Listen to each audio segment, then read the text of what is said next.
안녕하세요 여러분, 유니TV입니다.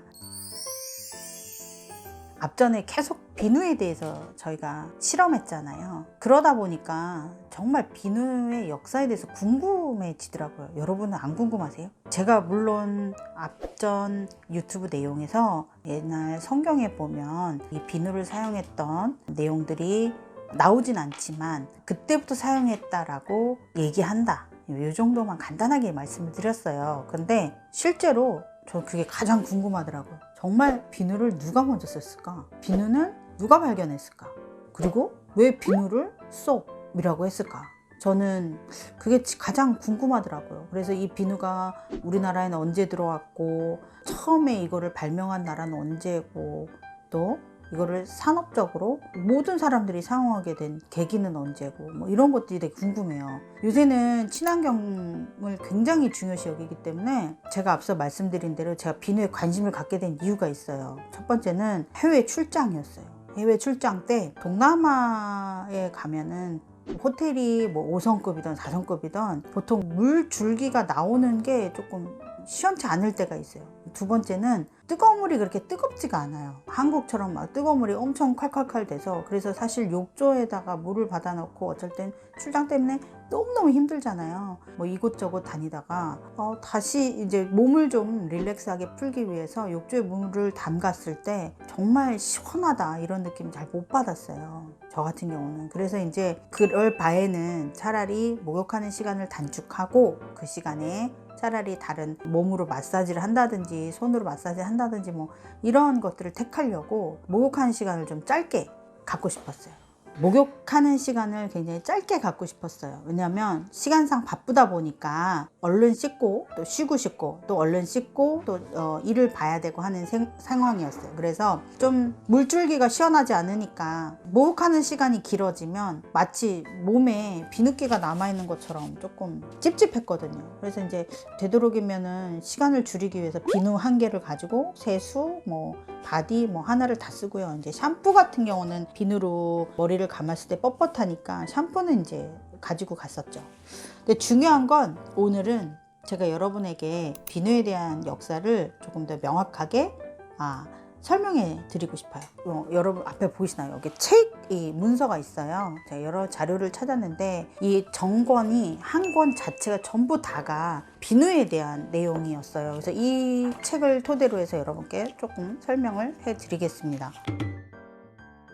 기원전 7000년 전에 보면 구약 성서에 세정을 위해서 잿물을 사용했다라고 기록을 찾아볼 수 있어요. 그래서 또 비누에 관한 최초의 기술은 사실 1세기 박물학자 폴리니우스의 대저 박물지에 처음에 등장하는데, 여기에 보면 갈릴리인에 의해서 발명되었다고 합니다. 그러니까 결국에는 제사를 지낼 때 예전에 그 하늘에 하나님께 제사를 지낼 때 짐승의 지방하고 재료로 해서 이걸 태움으로 인해서 그 태울 때 나오는 그 지방과 그 재와 그 물을 사용해서 씻었는데, 그때는 두발용으로만 썼대요. 머리를 감는 용으로만. 근데 비누를 세정제로 명시한 최초의 기록은 2세기 때 그리스의 의사 클라우디우스 갈레누스래요. 이 사람이 간이약제론이라는 책에 비누라는 걸 명명했다고 합니다. 그러면 비누에 대한 기록은 이래요. 그래서 비누가 처음에 나온 거는 7000년 전, 그러니까 구약성서의 세정을 위해서 잿물을 사용했다라는 기록으로 알 수가 있어요. 그렇다 그럼 이 비누를 그때 쓰긴 했는데 아마 비누를 쓴 사람들은 일반인이기보다는 아마 하늘에 하나님께 제사를 지낼 때에 썼던 그때의 제사장들, 아마 제사장들과 제사장들을 돕는 회막이나 교회 안에서 일을 하는 이 사람들일 가능성도 많습니다. 이제 이렇게 비누를 사용했지만 이 비누를 조금 더 대중화적으로 퍼뜨리게 된 계기가 있었는데, 그거는 AD 2800년경에 메소포타미아 남쪽 고대 왕국 바빌로니아라는 곳이 있어요. 사실 성경에도 바빌로니아니까 많이 나옵니다. 이 바빌로니아에서 처음 만들어진 것으로 전해진다라고 합니다. 이때 고대 로마인들은 사포산에 올라가서 제단을 쌓았대요. 그래서 이 사포산에 올라가서 제단을 쌓을 때 양의 재를 물통에다가 쓸어 담고 제가 담긴 물에 걸레를 빨았더니 때가 쏙 빠지는 것을 발견하게 됐어요.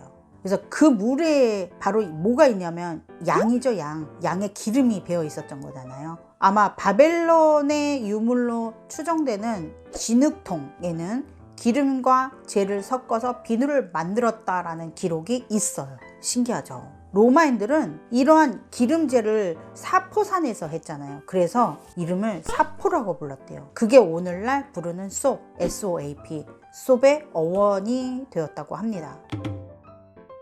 8세기에 이탈리아의 사보나를 비롯한 지중해 연안의 여러 지역에서는 올리브와 해초, 기름을 사용해서 비누를 생산하기 위해 방법을 개발하기로 했어요. 또 하나는 잿물 대신에 지금 이제 그 안에는 잿물을 사용하잖아요. 잿물 대신에 천연소다, 탄산, 나트륨을 사용해서 새하얀 비누를 만드는 방법을 개발하기도 했대요. 그러나 당시 올리브나 천연소다는 매우 귀중한 자료여가지고요. 이게 이제 대중화로 하는 발전되는 데는 정말 어려움이 되게 많았어요.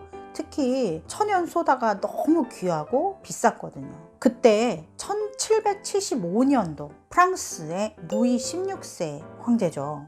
루이 16세는 인공소다 발명을 공모했어요. 인공소다 발명을 공모해가지고 이는 프랑스, 특히 비누 대량 생산의 발판이 되었습니다. 하지만 인공소다는 오염물질을 만들어내서 산과 들, 대기를 오염시키고 마을의 수로로 쏟아져 들어간 이 염산은 달걀 썩는 이 고약한 냄새를 퍼뜨렸어요. 이른바 여기에서는 책에서 뭐라면 르블랑 오염이라고 합니다. 그 후로 1863년에 벨기에의 공업화학자 에르네스트 솔베이가 오염물질을 생성하지 않는 암모니아 소다 공법을 개발합니다. 이제 이 공법이 개발되니까 르블랑 공법을 사용하던 공장들은 속속속 문을 닫기 시작했겠죠. 아마 저는 이런 역사들을 보면서 생각하는 게 지금도 저희가 굉장히 화학용품을 사용한 계면활성제가 들어간 거품이 많이 나는 샴푸나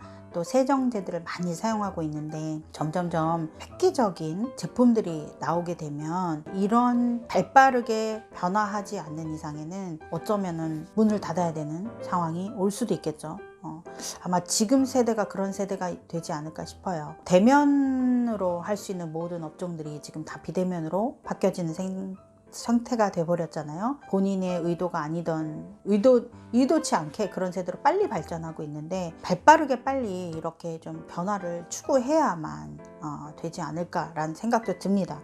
르블랑 오염이 발생해서 그 후에 생성하지 암모니아 소다 공법을 개발해가지고 르블랑 오염이 해결되자 이제 본격적으로 비누가 대중화되기 시작했대요. 비누가 대중화되기 시작했는데 이 덕분에 사람들이 이제 규칙적으로 몸을 씻기 시작했죠.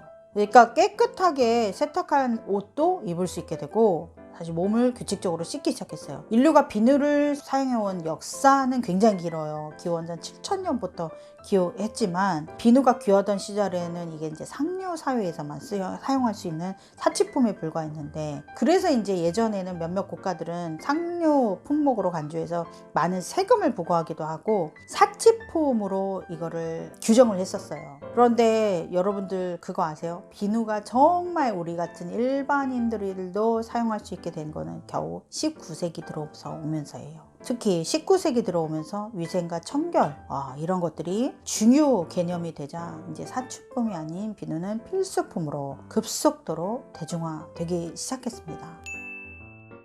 그러니까 여러분들 저희가 살면서 지금 코로나 시대에 손 씻는 게 굉장히 중요하게 여겨지는데 실제로 생각해보면 손을 씻는 게 얼마나 중요한 일인지 저희가 세균 감염으로부터 보호받는 얼마나 중요한 일인지 모르겠어요. 근데 이 손을 씻고 이 비누가 대중화된 게 겨우 19세기라고 하니까 그 전에 많은 역병과 그리고 전염병들이 돌았을 때는 어쩌면 그 병의 세균보다는 어쩌면은 씻지 않아서 세균이 전파가 더 빨리 되지 않았을까라는 추측을 해볼 수 있습니다. 자, 그럼 비누를 한번 살펴볼 때 저희가 제국주의와 비누라는 주제로 한번 여러분들에게 말씀드릴게요.